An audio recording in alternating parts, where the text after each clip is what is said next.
நான் சொல்லுகிறேன், சென்னை பல்கலைக்கழகம் துணைவேந்தர் இல்லாமல் காலியாக இருக்கிறது. மதுரை காமராஜர் பல்கலைக்கழகம் துணைவேந்தர் இல்லாமல் காலியாக இருக்கிறது.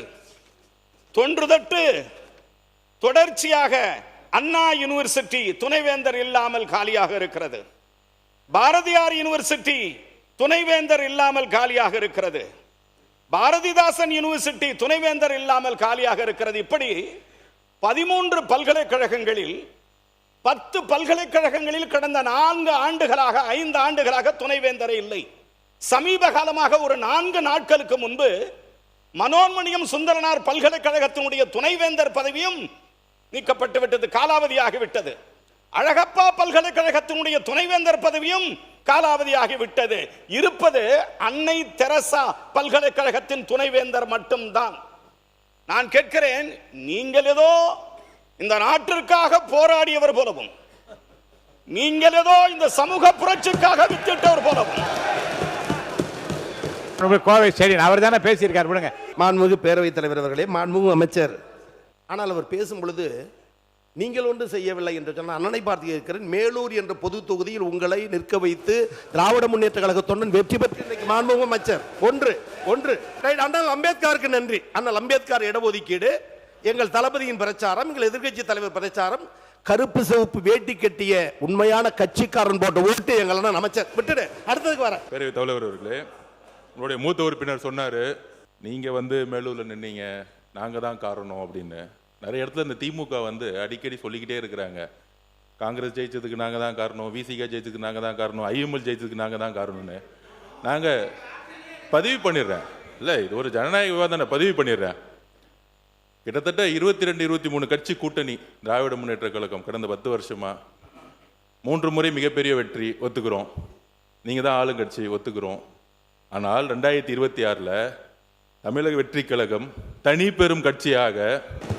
பெரும் கட்சியாக நின்று 108 தொகுதி வாங்கியிருக்கோம். தனி பெரும் கட்சி, வெறும் இளைஞர்கள் மட்டும். 23 கட்சி கூட்டணி இல்லைன்னு நினைச்சுக்கோங்க. திமுக 10 தொகுதி ஜெயிச்சிருக்க மாட்டாங்க. காங்கிரஸ் இல்லைன்னா, விசிகே இல்லைன்னா, கம்யூனிஸ்ட் இல்லைன்னா, ஐஎம்எல் இல்லைன்னா, சென்னையிலே சொல்றேன், சென்னையிலே இஸ்லாமியர்கள் ஏன் ஓட்டு போட்டாங்க தெரியுமா? விசிகேவும் காங்கிரஸும் ஐஎம்எல் இருந்தாலும் இஸ்லாமியர்கள் ஓட்டு போட்டாங்க சென்னையில. இது வரைக்கும் திமுக 62 இருந்து நானும் பார்த்துட்டு இருக்கேன். பெரிய தோல்விகள் சென்னையில இருந்ததே கிடையாது. ஆனால் தமிழக வெற்றி கழகத்துல 14 தொகுதி தோத்துருக்காங்க. 14 தொகுதி. அப்ப திமுகக்கு இந்த கூட்டணி கட்சி இல்லைன்னு நினைச்சுக்கோங்க. கூட்டணி கட்சி கிட்ட இருந்து 15% வரும். அந்த 15% இல்லைன்னு நினைச்சுக்கோங்க. சென்னையில அந்த 2 தொகுதி கூட ஜெயிச்சிருக்க முடியாது. தமிழ்நாட்டில் 10 தொகுதி ஜெயிச்சிருக்க முடியாது. நீங்க இன்னைக்கு எதிர்க்கட்சியா உட்கார்ந்தது காரணம் காங்கிரஸ், நீங்க எதிர்க்கட்சியா உட்கார்ந்தது காரணம் கம்யூனிஸ்ட், நீங்க எதிர்க்கட்சியா உட்கார்ந்தது காரணம் ஐஎம்எல், நீங்க எதிர்க்கட்சியா உட்கார்ந்தது காரணம் விசிகே, நீங்க எதிர்க்கட்சியா உட்கார்ந்தது காரணம் கூட்டணி. இதான் ஞாபகம் வச்சுக்கோங்க.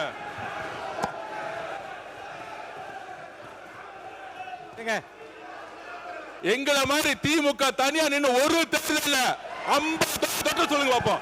50 தொற்று சொல்லுங்க பாப்போம். ஒரே ஒரு தேர்தல் திமுக தனியா நின்று 50 தொற்று சொல்லுங்க. அப்பதான் இந்த கூட்டணி கட்சியோடைய அருமை திமுகவுக்கு தெரியும். உட்காருங்க. மாண்பு உறுப்பினர் பாருங்க, விவாதம் திசை திருப்பி கொண்டிருக்கிறது. உறுப்பினர் கோவை செடியன் மட்டும் பதில் சொல்லலாம். உறுப்பினர் கோவை செடியன் மட்டும் அனுமதி, அவர் மட்டும் பதில் சொல்லலாம். மற்ற பாருங்க, இனி இந்த விவாதத்துக்கு புள்ளி வைக்க விரும்புகிறேன்.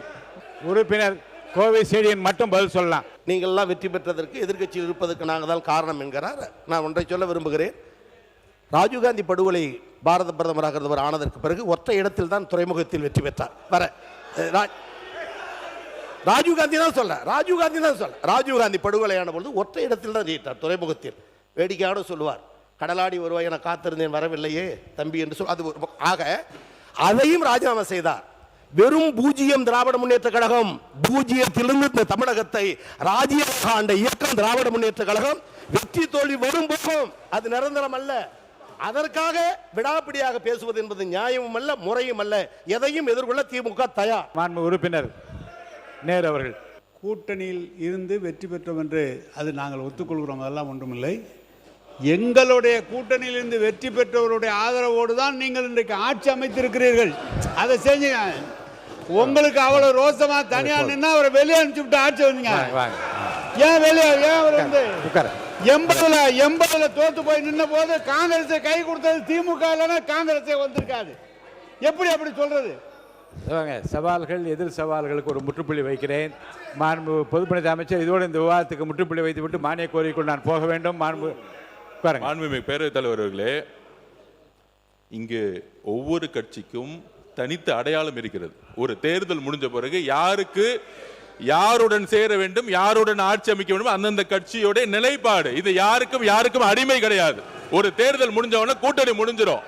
நம்பர் 1. நம்பர் 2 சொல்றது, அண்ணன் மூத்த உறுப்பினர் சொன்னாரு, நாங்கள் யாருடைய தோல்விகளையும் நாங்க எதையுமே தவறா பேசல. நாங்க சொல்ல வருதுன்னா, திமுக இவர்களால் தான் கூட்டணி கட்சி வெற்றி பெறுதுன்னு ஒரு ஆதிக்க மனப்பான்மை இருக்கு பாத்தீங்க. அந்த ஆதிக்க மனப்பான்மை தான் நாங்க கொஸ்டின் கேட்கிறோம்.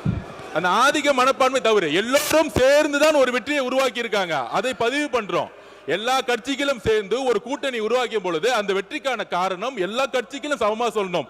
நாங்க என்னாலதான் நீங்க வெற்றி பெற்றீங்க, என்னாலதான் விசிக வெற்றி பெற்றது, என்னாலதான் நீங்க இந்த இடத்துல அந்த ஆதிக்கம் தவறுங்கிறதா நாங்க பதிவு பண்றோம். மாண்பு உறுப்பினர் KN நேரு அவர்கள். மாண்புமிகு பேரவைத் தலைவர் அவர்களே, எங்களால் தான் அவங்க வெற்றி பெற்றாங்கன்னு நாங்கள் சொல்கிறோம். இல்லை, அவங்களும் சேர்த்து தான் நீங்கள் வெற்றி பெற்றாங்க. நாங்கள் தனியாக நின்னாங்க. அவங்க எங்களை விட்டுட்டு எங்கேயாவது தமிழ்நாட்டில் இடத்த வெற்றி பெற்றிருக்காங்களா கேளு. வெற்றி பெற்றிருக்காங்க கேளு. திமுக இல்லைன்னா அவங்க வெற்றி பெற முடியாது. போதும். அவை முன்னவர் மாண்பு பேரவைத் தலைவர் அவர்கள், அவை முன்னவர் விவாதம் மானிய கோரியை விட்டு பேச வேண்டிய நேரத்தை மாறி மாறி அரசியல் பேசிக் கொண்டிருக்கிறோம். நான் பேசுகிறேன். 97 பேர் வச்சுட்டு ஒரு ஆட்சி, அவங்களுடைய சப்போர்ட் நீங்கள் பண்ணிட்டு இருந்தீங்க. அவங்களுக்கு ஏதாவது ஹெல்ப் பண்ணீங்களா? 2006 அந்த கட்சியை உங்களோட இருந்தே இணைந்து அவர் சப்போர்ட் செய்தார்களே, அவர்களுக்காக அமைச்சரவை இடம் பெற்றிருக்கிறது, இன்றைக்கு கொடுக்கப்பட்டிருக்கிறது. அதை நீங்கள் கொடுத்தீங்களா? முதல்ல திமுக தனியாக நின்று ஜெயிச்சிருக்கா? இல்லை, திமுக தனியாக நின்று ஜெயிச்சிருக்கா? ஒரு தேர்தலையாவது திமுக தனித்து நின்று வெற்றி பெற்றிருக்கிறதா? உறுப்பினர் KN நேரு அவர்கள். என்ன சப்போர்ட் பண்ணலான்னு, என்ன ஹெல்ப் பண்ணலான்னு மத்தியில் முதல் பிரதமர்னு சொன்னது திமுக சொன்னார். மத்திய அரசு அமைப்பதற்கு ஆதரவாக இருந்தது திமுக. 2 முறை ஆதரவாக இருந்தது திமுக.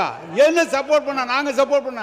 இவங்க மட்டும் 26 பேர் சார் சொல்றேன், நான் சொல்லிடுறேன். 26 பேர் இல்லை, பாமகவை சேர்ந்த 21 பேர், 22 பேர் அன்னைக்கு இருந்தாங்க. பாமகவை சேர்ந்த 22 பேர் இருந்தாங்க. எனவே இவங்க ஆதரவு மட்டுமல்ல, பாமக ஆதரவு எங்களுக்கு இருந்தது. எங்களுடைய ஆதரவில் மத்திய அரசு அமைச்சிட்டு இவங்க எங்களுக்கு ஹெல்ப் பண்ணாங்களான்னு கேட்கிறார்.